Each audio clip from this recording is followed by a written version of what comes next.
Hi everyone, இந்த வீடியோவில் நம்ம எந்த டாபிக் பார்க்க போகிறோம் அப்படின்னா, ஸ்டாக் மார்க்கெட்டில் வந்து எந்த கம்பெனியில் இன்வெஸ்ட் பண்ணணும், எப்போ இன்வெஸ்ட் பண்ணணும், எப்படி இன்வெஸ்ட் பண்ணணுன்றதை பற்றி தான் பார்க்க போகிறோம். Let's see one by one. நீங்கள் இன்வெஸ்ட்மெண்ட்டோ அல்லது ட்ரேடிங்கோ பண்ணணும் அப்படின்னா கண்டிப்பாக உங்களுக்கு வந்து ஒரு டிமேட் அக்கௌண்ட் வந்து தேவைப்படும். ஸோ அதை நம்ம ஆல்ரெடி பார்த்த மாதிரி ஒரு டிமேட் அக்கௌண்ட் வந்து ஒன்று ஆரம்பிச்சுக்கோங்க. அதற்கு அடுத்து வந்து எப்போ இன்வெஸ்ட் பண்ணணும் அப்படின்றது தான் இப்போ அடுத்து வந்து நம்ம பார்க்க போகிறோம். ஸோ இதுக்கு வந்து நம்ம வாரன் பஃபெட் அவர்களோட ஒரு ஃபேமஸான கோட்டே வந்து இருக்கு. Be fearful when others are greedy and greedy when others are fearful.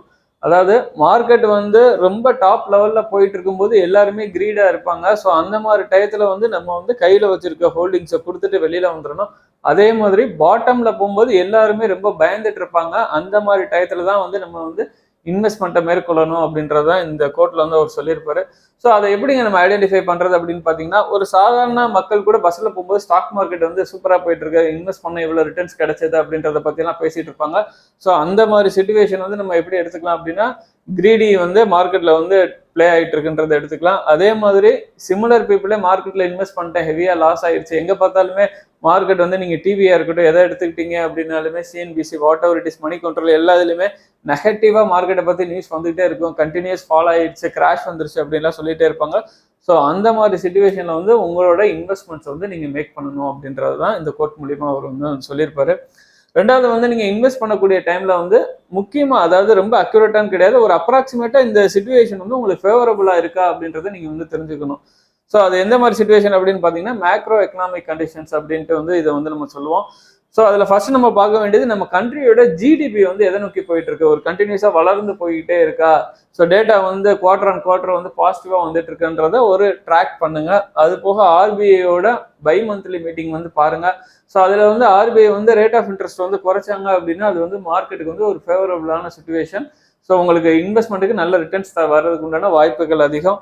அதே மாதிரி கவர்மெண்ட் வந்து பொலிட்டிக்கலா வந்து ஸ்டேபிளா இருக்கக்கூடிய கவர்மெண்ட் வந்து சென்ட்ரல்ல வந்து இருக்காங்களா அப்படின்றதையும் வந்து ஒரு கிளான்ஸ் வந்து பார்த்துக்கோங்க. ஸோ அதுவுமே மார்க்கெட்டுக்கு வந்து ரொம்ப எசென்ஷியலான ஒரு விஷயம்.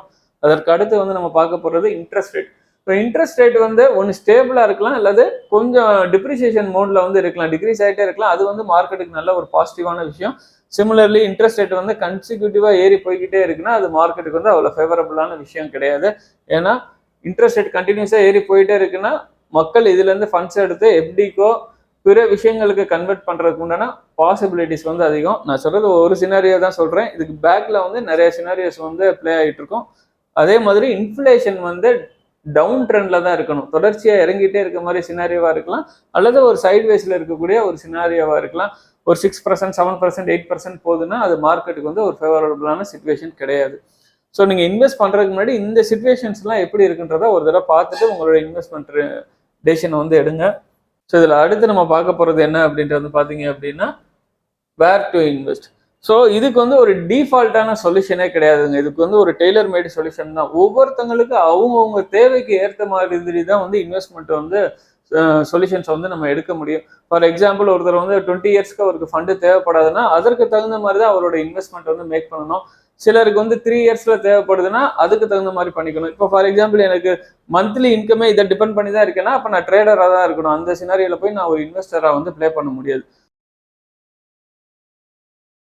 இன்வெஸ்ட்டுக்கு வந்து நமக்கு வந்து ஒரு டிஃபால்ட்டான சொல்யூஷன்ஸ் வந்து கிடையாது. ஸோ அது வந்து ஒரு டெய்லர் மேட் சொல்யூஷனாக தான் இருக்கும், கஸ்டமைஸ்டாக தான் இருக்கும்.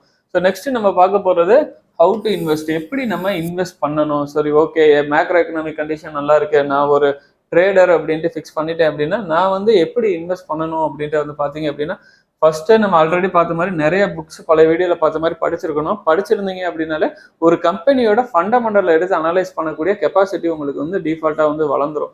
ஸோ அந்த கம்பெனி வந்து மேனேஜ்மெண்ட் எப்படி இருக்கு, நெட் ப்ராஃபிட் எப்படி மேக் பண்றாங்க, ஸோ டெப்ட் ஈக்விட்டி எப்படி இருக்கு, ஸோ இந்த மாதிரி பல விஷயங்களை வந்து நீங்க தெரிஞ்சுக்கணும். தெரிஞ்சுட்டு இன்கேஸ் அந்த கம்பெனி நல்லா இருக்கும் பட்சத்தில் அதுல வந்து நீங்க தாராளமா அந்த கம்பெனியை செலக்ட் பண்ணி வாங்குறதுக்கு ஒரு டெசிஷன் எடுக்கலாம்.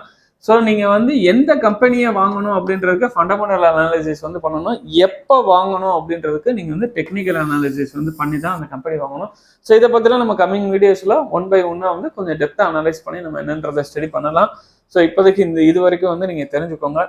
ஸோ அதே மாதிரி உங்களோட போர்ட்ஃபோலியோ இன்கேஸ் நீங்கள் ப்ராஃபிட் அக்குமுலேட் பண்ணிகிட்டே இருக்கீங்க அப்படின்னா ஒரு மினிமம் போர்ஷனை வந்து திருப்பி உங்கள் போர்ட்ஃபோலியோவே வந்து ரீஇன்வெஸ்ட் பண்ணிக்கிட்டே இருங்க. திரும்ப திரும்ப அந்த போர்ட்ஃபோலியோல வந்து உங்களோட எக்ஸ்பென்சஸ் சேவிங்ஸ்லாம் போக ஒரு மினிமம் அமௌண்ட்டை வந்து திருப்பி உங்கள் போர்ட்ஃபோலியோல வந்து ப்ராஃபிட்லேருந்து எடுத்து ரீஇன்வெஸ்ட் பண்ணிகிட்டே இருங்க. ஸோ அது லாங் ரனில் வந்து ஒரு நல்ல ரிட்டர்ன்ஸாக வர்றதுக்கு உண்டான வாய்ப்புகள் அதிகம்.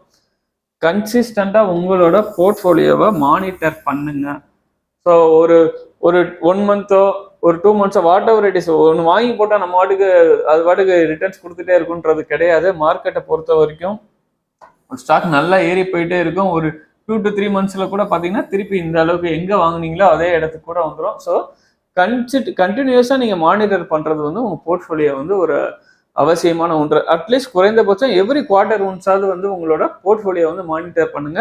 கம்பெனியோட மேனேஜ்மெண்ட் மாறி இருக்கா, ப்ராஃபிட் லாஸ்ல வந்து எதுவும் டிஃபரன்ஸ் வந்திருக்கான்றதெல்லாம் மானிட்டர் பண்ணீங்க அப்படின்னா இயர்லியா கொஞ்சம் டெசிஷன் எடுக்கிறதுக்கு உங்களுக்கு ஹெல்ப்ஃபுல்லா இருக்கும். வீடியோ உங்களுக்கு பிடிச்சிருந்தது அப்படின்னா தாராளமாக லைக் பண்ணுங்க, ஷேர் பண்ணுங்க, கமெண்ட் பண்ணுங்க. தேங்க்யூ.